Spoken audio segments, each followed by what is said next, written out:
Brian Manley, you live in Arizona, Phoenix, Arizona. At least that's where you have a primary residence. Right.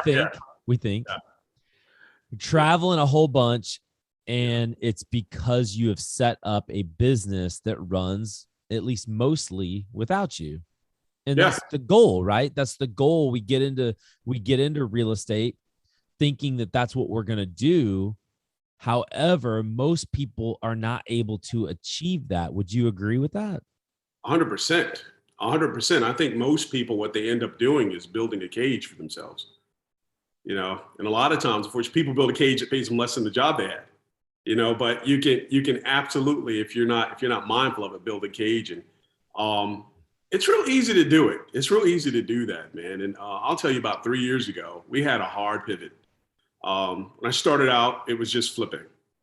And as you know, that's boom or bust. One day you feel like you're Bill Gates, and then the next day you're in the soup line. It's boom or bust. You got money or you don't. You have money, but you don't have money. So there was a lot of that, trying to scale that up, right? Then about 3 years ago, it was like, what do we do? What can we do that's faster? And that you can put systems in place. It's real hard to do that with flips, because it's so people dependent. And you can't lean on it nearly as much as you can in technology and systems and some other models. So that was really how I ended up here, man. It was just the flipping thing. And I read this book about 8 years ago. Probably everybody's heard of it. Tim Ferriss's The 4-Hour Work Week. And it was you can really set up, it was just all about systems. And it was going into business with the idea of not being stuck in your business. So I read that before I even had a business.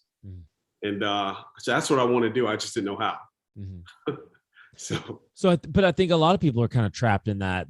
So you were kind of had, like, you were the operator. You had a high paying job, essentially. Yeah. But the job was so dependent on you, like you said, flipping. So what did you pivot to? How were you able to achieve this?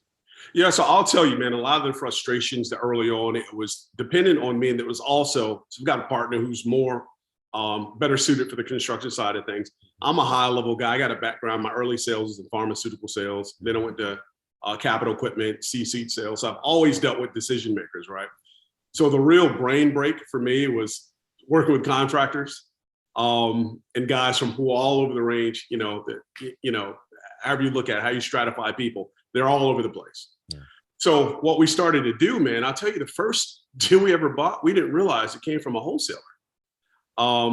We got a lead from a realtor who brought it to us. And then the realtor was never able to bring us another deal. It didn't occur to us until 2 years later that the realtor just tacked a fee on top of a wholesale deal and brought it to us. That was the first deal. So we pivoted. We start looking at, okay, well, we're doing a whole lot of buying things from wholesalers.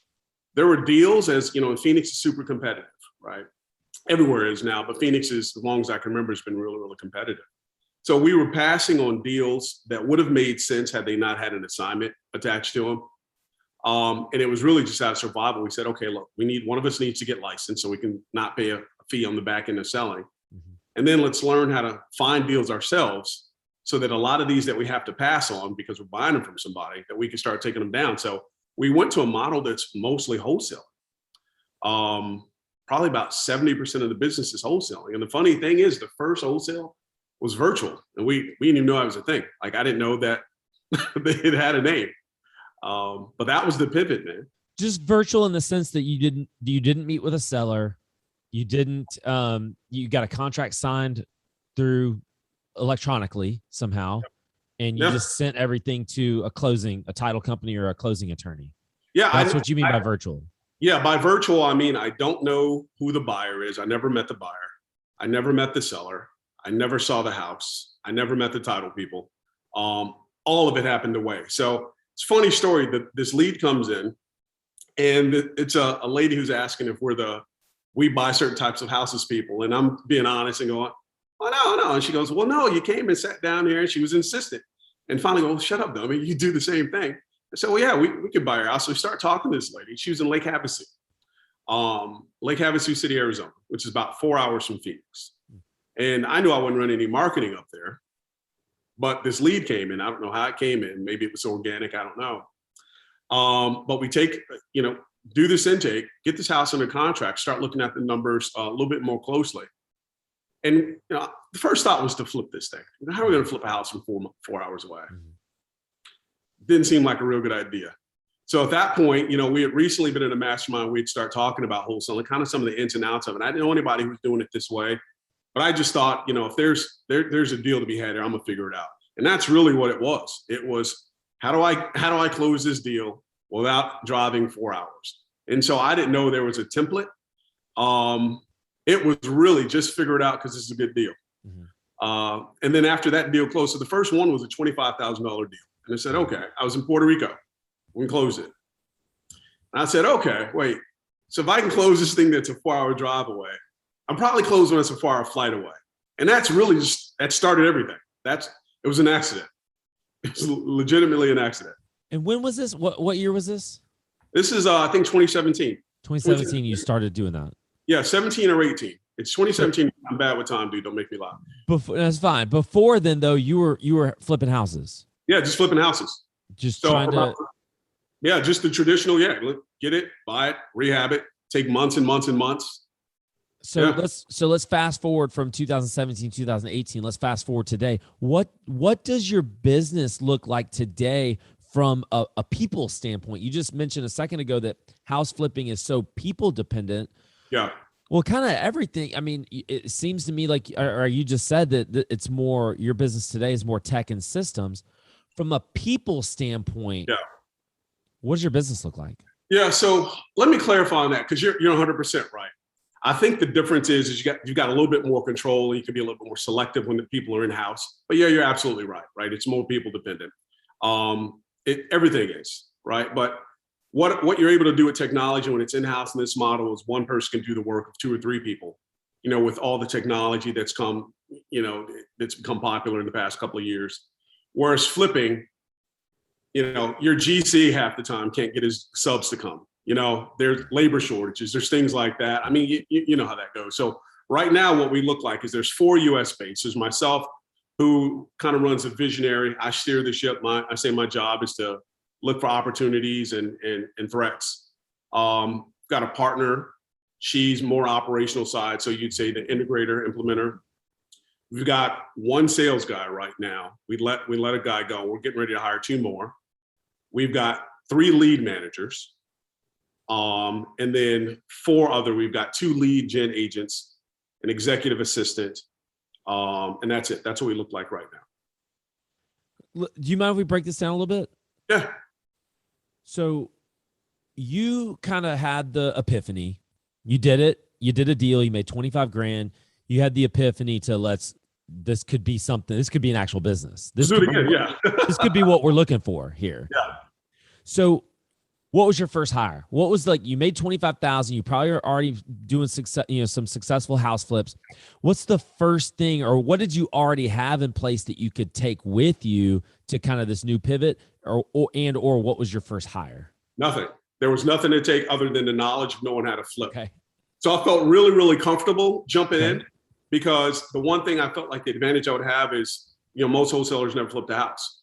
So running numbers that was the thing. So the model right now, it's my partner. We looked at things and we always ran numbers independent of one another and then compare. Always within about $3,000 of one another. So we feel really, really good about our numbers. The first hire was a lead manager, because the phones just start ringing and we just didn't have time to get to the phones. How was the phone ringing? Pay-per-click. So you put something in place to where you could pay, you outsourced, you could pay someone else to go and do pay-per-click ads for you? Is that how you did it? No, I was running them myself. You were running them. Okay. Yeah. So here's the thing. So I tried to hire a couple of companies, man, but there's some hazy stuff that can happen when you hire for pay-per-click, right? So some companies, the more of your money they spend, the more they get paid, right? And there's a conflict there, right? So I'm like, I don't know about that. There's some other ones where they build your campaigns out and you're kind of captive. Because they own the campaigns. If you decide to leave, then everything you've built, you've basically funded their research and R&D for however long you're with them, and then you're starting from scratch. So my thought was, we did a deal. This is really how it kind of started going that way. We did a deal that had been wholesaled or double closed like 2-3 times before it got to us. There was so much meat on this deal that everybody, we bought it, we paid a $30,000 assignment. The guy before us paid like a $15,000 assignment fee. The guy before that, right? And I'm like, okay, we knew there's something in this. We said, okay, we can make about 50 on this deal. It turns out it was a hoarder house. Those take a little bit more than what you think they're going to take, right? So it was a hoarder drug house. While we're flipping the thing, a cop comes over. He says, "Oh, that was Casey's room or something." They were going to his house 200 times a year, so they knew whose bedroom was whose. It was. I got video of it. It's funny. But what I decided is after that whole thing was done, we made $31K or $30K. The wholesaler that we bought it from made $31K. And so I thought, we're 4 months into this thing. I bet that I could probably take $15,000 and blow it and get one deal out of this. Since I'm already paying 30 for a deal. Yeah. Let me just see if I can figure out how to get one. That was my thinking, really, because I'd already seen, okay, we just paid 30. So all we were trying to do is find houses to flip. That was it. It was pay-per-click to find houses that we could flip ourselves. Then this one pops up 4 hours away, and I'm going, I ain't work. Yes. And that's how it happened. So you were already doing pay-per-click before you tried to transition to wholesaling specifically. Yeah. You were already doing it, and you were doing it specifically. You were learning this skill, and you were. Oh yeah. If you felt like you had, hey, I got 15 grand to play with here, and I'm still going to come out better than having to pay a wholesaler. 100%. That's a lot of money to be able to kind of practice on. There are a lot of things. It isn't. Well, no, it is, right? To say, hey, I'm going to just practice. It's like I wouldn't do it at the craps table, right? Like it's when you think about it, it's 15 grand, and I think sometimes we get skewed. We had some success. I was going to this restaurant the other day, and this guy outside talking about a deal. He goes, $5,400. That's a lot of money. And I thought, it's not a lot of money, but it is a lot of money. I think we get skewed when we start doing things, and they start working for us. But my thinking with that is, okay, I know I just paid $31,000 for this one deal.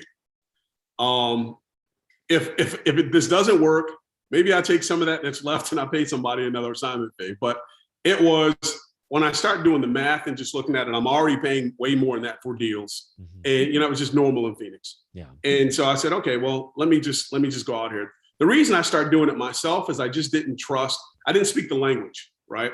So anybody who would be running ads for me, they can tell me anything. I had no way to verify. It's like I was talking to my mechanic the other day. Totally. I had no idea what he was talking about. I said, that all sounded good, man, do it. You're held captive by someone else's knowledge. That's it. So all I really wanted to do, yeah. And by your ignorance. Yeah, that was it. And all I really wanted to do is not be the guy that they could say, yeah, this is going to be $7,000 more this month. And I go, okay, sounds good. Yeah, I just didn't want to be that guy, because then I extrapolated out over, what does that look like over 6 months, 8 months, a year? How much am I spending that I have no control over? And then what if I don't like, how do I know they're any good? I don't have anything to compare against. Yeah. So I said, well, let's just burn this up a little bit, and it was a little bit of hope and prayer and lots of hours of study, man. So you're working on, you're kind of working on you're working on, you're developing your talent. You're working on developing that skill, specifically pay-per-click. Talk for a second, Brian, about that's inbound marketing. We talk about that a lot. Inbound marketing versus outbound marketing. Facebook ad, a Google ad, a bandit sign, radio ads, TV, something where you get people to call you. Yeah. So the leads come into you. That's inbound. Outbound is the cold calling and the texting. I'm just explaining that for the folks that might be listening that don't know that. Mm-hmm. Was that your primary source in the beginning? It was the pay-per-click. That was your primary lead source? Oh, no. Before that, man, my primary lead source, and I was trying to do a little bit of everything. So I was in cars driving. I still got a bunch of notes in my phone. 2015, driving in neighborhoods. I didn't even know driving for dollars was a thing, right? I think I may have heard it on Bigger Pockets or something. But what would you do driving for dollars even as a lead source? What would you do? Would you get a list and then mail the list? No. When I tell you I was ignorance on fire, no. I didn't even know about skip tracing, Brian. So I legit would drive neighborhoods that I knew. I would see dumpsters, neighborhoods that I knew, being a native of Phoenix. I knew a lot of neighborhoods that were changing. You see dumpsters, things like that. Plus, if you're flipping already, you can kind of get ideas of where deals are coming out. Mm-hmm. So I literally just got in my car and drove those neighborhoods. Neighborhoods where we were flipping in. I would drive those neighborhoods. I would just record in my notes app on my iPhone, address, and I worked out a little system to record the notes and abbreviate them. All on the same street was this symbol, all this street. But there was no app. It was just recording on my phone, picture on my phone. Hopefully I can remember and match them up. And then I would just send them a postcard that I got from, what's that? The place it'll come to me. But I just ordered a bunch of postcards and door hangers, and just legit just went to neighborhoods where I knew people were flipping, start hanging door hangers and sending postcards to folks. But that's still inbound marketing. You're putting stuff out there for people to call you. It is. We're waiting to do that, and then I would use some of the free sources to call people every now and then, putting band-aids up. But most of it was inbound initially. Almost all of it. When you look at it that way, I was doing the outbound efforts, but it was all inbound. We didn't start doing outbound until probably a year and a half in. Well, before we get to that, I want to ask. So you were flipping houses though, looking for your own deals. Yeah. Was that how it was set up in the very beginning, or you decided you wanted to start looking for your own deals once you realized people were making these wholesale fees? No, initially it was, we did like everybody. I called a friend who knew a realtor who brought a deal. I later figured out all the realtor did is bring the wholesaler's deal, right? Still didn't click to me. I didn't know that's what was happening. That was the very first flip. From there, it was similar. It was going out, just asking people, who do you know? Trying to network and figure out where deals. I didn't even know where deals came from at the time, right? So then it was, So then it was all of the first few. They were all from either referral or somebody who knew a wholesaler who had a deal, and then we start actively looking for wholesalers to get on their list once we figure that out. But for the first couple of years, all the deals were from wholesalers. It was only after paying that one fee and breaking even with the wholesaler after a 4 or 5 month flip, they said, well, let's go ahead and pivot a little bit. Let's try to find our own. So now you start. So when you go to kind of pivot to doing mostly wholesales and kind of away from flipping, you already had a marketing business. You already had the marketing in place. Yeah, for sure. So instead of going out, hey, instead of trying to flip something 4 hours away, let's try to just go ahead and wholesale the thing. That was kind of the shift in mentality then. Yeah, but it was being resourceful. But yeah, so the thing is, what I didn't want to do was velocity of money, man. I didn't want to continue to have. So we'd had a flip that took. I just did the math in my head real quick. We did one where we made about 100 grand on it, 110 grand on it. It took 10 months to get done. When I just broke that down, it's 10,000 a month. That's one wholesale deal a month, without this boom bust being stretched, having your money in it, because most of this stuff is self-funded at this point. We're going out of corporate and digging our own money. And it was the same money that you're marketing from is also the money that you're flipping from and the money that you're eating from a lot of times. Yeah. And so the idea was, how do we shorten this sales cycle? And it was like, wholesale. So right now what we do, so we've got some seller finance properties where we've got some people buying them over time. We've got, I think we picked up like 13 rentals last quarter. We've got, and then we wholesale. We still do some flips, but only in a couple of states. So, but almost everything is outside of Arizona now. So we just sold 2 flips in Georgia. We've done a bunch in North Carolina, South Carolina. So we'll still do some flips. But now what we've stopped doing, we've got one major one we're doing right now, but almost exclusively the flips are small, minor hotels, in and out. Budget of 10 to 15K max. And that's the model now. It's speed, low risk, big yields, deep discounts. And I guess I'm just trying the origin of how you did it for a lot of the folks that are listening who are stuck. They're stuck in a high paying job. There's some folks that you and I know, and we've probably known for a long time, and they're still stuck in a high paying, even wholesaling job, fix and flip job. And you're big, and I see it. I see, follow you on social media. I see that you're in Mexico right now. You're in Hawaii. But when I tried to book this with you, I'm in Hawaii right now. I'm like, right. So you're everywhere, and you're able to do that. And I think I saw something on your social media recently where you talked about cash flow. Yeah, about the power of cash flow, and a cash flow doesn't just mean a rental property. Cash flow can be cash flow from a business. It can mean a lot of different things. Let's talk about, maybe just spend a second talking about, and we kind of already have, but like your mentality, it seems like shifted from getting that one paycheck to getting a consistent income monthly from rentals, from all these different passive sources. Yeah. So I think for me, man, the first thing that I want to do is I had to get out ahead of, because sometimes you can end up in survival mode, like as a flipper. I'll tell you what happened, man. There was a real pivot in what really precipitated the whole change. So we had like 5 flips going at once, and money got real tight. And I had a relative who was supposed to loan me some money. And he did me like the ugly girl, the ugly guy or whatever, ghosted me, as it came time to send me money over, just kind of disappeared. And I had folks that I had to pay. So went out and took a car title loan out to make payroll for these guys that flips. And here I have 5 of these coming. I've got money coming, but I just don't have it right now. And I think what really the trigger was, I just got tired of that, right? So the idea was for that to be this, hey, let's do this one thing. Let's get ourselves in a space where we've got enough liquid to where we can give it a 3-6 month run, and it cannot work. But we're not lurching from flip to flip. Let's get this up to this space. We would have contractors, they'd be great for 4 or 5 jobs. They disappear and expire. They hit an expiration date. And it was just constant restart. Oh, we're good. I love this guy. I'm going to name my firstborn after him. He disappeared, right? So, you get to that point and you say, okay, well, how do I cut that out? And so it was, if I source them, I get rid of the boom or bust with wholesalers. If I switch to where I only do some flips, because we were still flipping a little bit if it was a stellar deal and great spread, but it was, how do I not do this forever?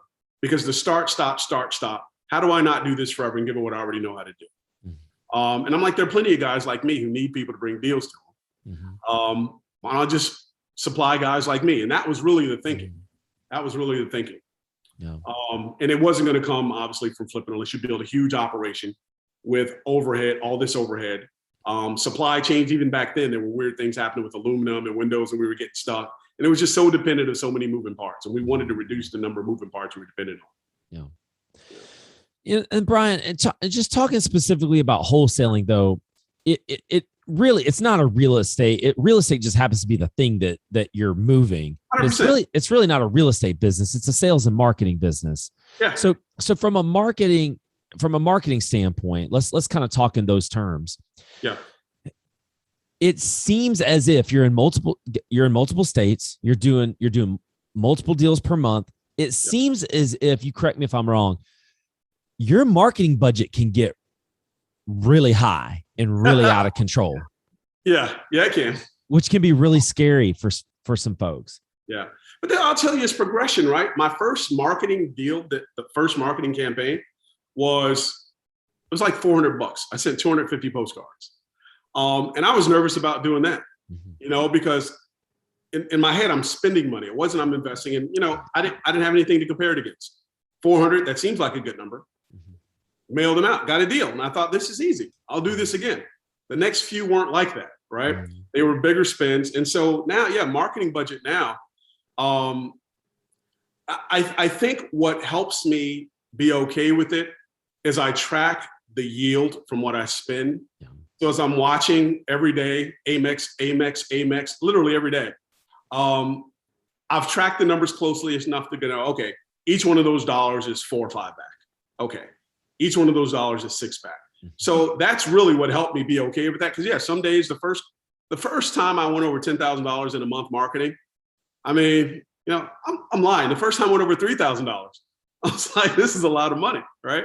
And now routinely, I mean, 15, 20, and I don't think about it. But it's only because, the first 2 or 3 months when you're tweaking, I knew I had to be, just listening to guys, I knew I had to be able to do whatever I wanted to do for at least 3 months and not get cold feet and pull out. Mm-hmm. That's how long it took to know if it would work. Mm. So yeah, you're absolutely right. I mean, it can go, I mean, some days it's $1,500, $2,000 in a day. Mm-hmm. So, yeah. And there's an element of risk there, but the risk, and I think you said a great word a second ago, it was a progression. Yeah. You didn't start at 10,000. No. You started at 400. Yeah. And I was scared, dude. Yeah. $400. I was like, I'm spending this. What if it doesn't work? Yeah. I honestly was, because at this point I was full-time, all in. Money had gotten really tied up this right around the same time as those flips. And I'm going, do I spend it? I don't even know if I'm doing this right. I got Vistaprint. The postcards were from Vistaprint. Yes. How generic they were. They were from Vistaprint. I look at them now and I go, I see what they call this. This is cute. They're like, it's amateur. I did it. 2013 and 14, I was using Vistaprint. I didn't know anything about click to mail. I didn't know anything about mail. I don't even know if mail houses were really out there, like for real estate. I thought I was cutting edge. It's like nobody else is doing this. So you're tracking everything really well. You have to. Yeah. If you don't, you don't. Well, that's what a sales and marketing wholesaling business is. It's all about the tracking. It's all about the numbers. It's all about, hey, if I put in $1, what am I going to get back? If I put in $10, what am I going to get back? That's how you have to look at it. You just explained that. So what are you doing right now, marketing wise, for lead generation that's working the best? Maybe the top 1, 2, or 3 things that you're doing right now. We're only doing 2 things right now. Oh, okay. So 90% of it is pay-per-click, 10% of it is cold calling. Okay. Right. 90% of it. So the reason why, so the difference when you're doing pay-per-click versus the outbound stuff is outbound stuff. I mean, obviously, I think of in terms of interruption marketing. I'm reaching out to what you're doing, right? I'm interrupting you. The other one is I'm inducing you to come in, right? So the inbound stuff, I like that better. The leads are largely people that other folks aren't calling also. Reason being, most everybody now is calling retired landlords, the guys that are real easy to figure out. And then when you figure your average wholesaler doesn't have the budget to go out and buy an entire MSA or a whole city.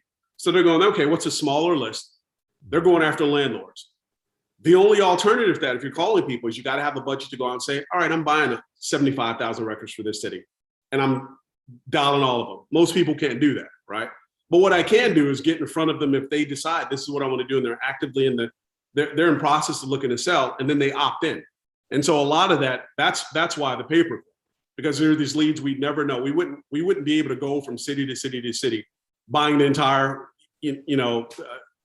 data set for an entire city of potential sellers. Mm-hmm. So it's given us an opportunity to reach people that we would never have found.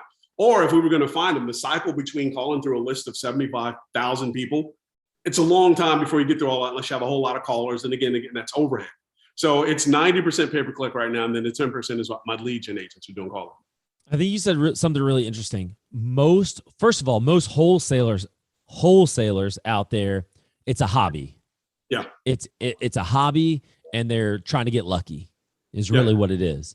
And then and that's kind of like the beginner level. And then you got that kind of intermediate level where it's super inconsistent. It's not a business. It's a high paying job for an individual. There's burnout. There's follow up goes through the cracks. Nothing's tight. It's just, I'm going after low hanging fruit constantly. Brian, you're talking about a very, very, very small percentage of people who are doing it like you're doing it, like really going after, because PPC is probably, you're sitting here talking about, it's the most expensive lead, but it's the highest converting lead as well. Yeah. So you're going to spend a lot of money doing it, but there's a big return. And the only folks, it's scary. It's scary to a lot of people who are the beginner, and it's scary to a lot of people who are even at the intermediary level. Yeah. You know, the thing too, man, I want to talk a little bit about PPC, because people ask me all the time, how do you do it? How do I get into it? And I tell them that first month, if you're starting out, at least this would have been the advice I gave a couple of years ago. This number might have gone up just given how competitive things are. But, if you don't have at least 3,000 to spend in a month, I tell people don't start. It's kind of like, it gets easier once you get, I say it's like kind of a plane taking off, right? Most of the fuel, the greatest demand on fuel is breaking away from gravity, getting up to cruise, right? And those first 3 months is you getting up to where you can get to cruise. Mm-hmm. And you're not going to get a whole lot out of it until you get up to the cruise, but you've got to stay persistent, in doing that. And yeah, the yields, I mean, I love the deals that come in. And I'll talk a little bit about how we're structured and why we're structured that way based on PPC. But yeah, most people, when they're going in, you just have to be able to commit to spending I said, hey, if I do this for 3 months and it doesn't work, I'm okay with losing that money. And that was they thought, this money's already gone, it's already spent. But I wanted control. I wanted more control over what happened. I wanted to learn. And I said, while I do this, I can also learn. And so I felt like I was paying tuition, right? I'm spending money in marketing, but I'm also in school, I would pay money to learn how to do something. Mm-hmm. Here, it's just, I'm the instructor and Google is the instructor, So that was the thinking going into this. So, and as a real estate coach, I've coached, hundreds, if not thousands of people here locally and somewhat across the country, but mainly here locally in Birmingham. I always tell people, let's try to get the first deal as cheap as possible. Yeah. Your very first deal, driving for dollars. Bandit signs used to be a thing. It's not really necessarily a thing anymore, but driving for dollars, bandit signs. How can we get out there and get the deal, our first deal, for as little as possible? Once we get our first deal, take that money and now let's invest it in some of this really high yield, a little bit more expensive, but high yield inbound marketing, whether it's direct mail, get a great list and start mailing people, or the PPC. That's usually how I direct people. Let's reinvest to where we've got some consistency going, and now we can start building a business. Yeah, 100%. I would say the exact same thing. And if you've never been in anything entrepreneurial before, it's a real hard adjustment for most people to spend money and not see something come back, right? Like they go to a job and you get a check because you went to your job, right? You spend money at a restaurant, you get your food right away. You spend on it, you get something. The idea for most people that, hey, I got to spend money and I might not get something back is scary, right? But you have time, right? And I said people either have time or money. In the beginning, most people don't have money. Otherwise, they wouldn't go on this could be risky endeavor in the initial. But yeah, I absolutely tell people, initially just drive. And another thing I think people don't think about is the advantage of doing that driving. So a guy like me, I was giving advice to a newer guy a couple months ago. Said, your advantage over me is I don't know what's happening in the neighborhood. If I'm using, it's all data. Me and every other guy just like me all has access to the same data. That if you're buying lists and you live there, you're all using this. You're competing against me with a bigger budget, right? I'm competing against guys with bigger budgets than me. And you as the guy who doesn't have that much, that's the pool you're in. However, if you're able to go out and go into neighborhoods where things are changing, there's a house you spotted, you've got the drop on me all day. You've got speed, you've got local knowledge, advantage you all day. Yeah, that, and you're learning the business too. And that's another, I don't like for people to go out there, even people that got money. I don't want you to necessarily go out there and spend that money on marketing, at least not big dollars on things like that, because it's almost like you're not able to learn the business as well. You need to learn the boots on the ground and how to talk to the sellers and how to talk to the sellers that don't want to be talked to.